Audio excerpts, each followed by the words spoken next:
There's a moment most people don't expect. It's not when life falls apart. It's not when something goes wrong. It's when you realize you've been busy for years, but not necessarily living. That realization rarely comes on time. This is that moment. Being busy feels productive. It gives structure to your days. It gives explanation to your tiredness. It gives meaning to movement. When you're busy, you don't have to ask difficult questions. You're doing something, handling things, keeping up. And because activity looks like progress, it's rarely questioned. At first, busyness is a response. There's work to do, responsibilities to manage, people to show up for. But over time, busyness becomes default. You don't ask why you're doing something. You ask how quickly you can move to the next thing. Intent fades behind momentum, and momentum doesn't pause to check direction. Busyness is praised. It's associated with discipline, with reliability, with importance. People respect someone who's always occupied, so you internalize that signal. You equate worth with how full your days are. And because no one questions busyness, you don't either. The cost of constant activity isn't immediate exhaustion. It's gradual disconnection. You stop noticing how you feel about things. You stop reflecting on whether something matters. You stop sensing whether a day was meaningful. Days are completed, not experienced.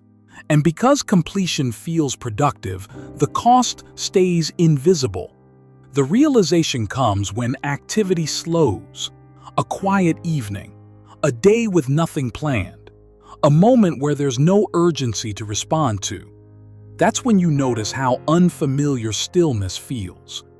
You realize you've been using movement to avoid asking what any of it was for.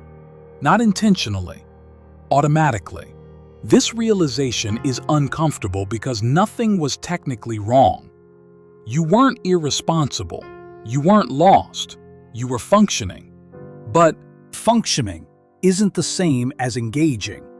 You see, that busyness kept you safe from boredom, from uncertainty, from deeper questions. And safety has a cost. Motion fills time. Meaning fills awareness. You can have one without the other. Most people assume meaning will appear automatically if they keep moving. But meaning usually shows up when movement slows enough to be noticed. That's why this realization comes late. Not when you're overwhelmed, but when you finally pause. Most people don't feel empty because they did nothing. They feel empty because they did too much without asking why. Busyness didn't steal time. It distracted attention. And attention is where life is actually felt. If this makes sense now, it probably wouldn't have before. And that's not failure. Some realizations require space before they can be seen. This one doesn't arrive to make you regret being busy.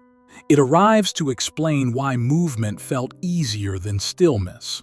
Because now, at least, you can see how easily life can be filled without being fully noticed.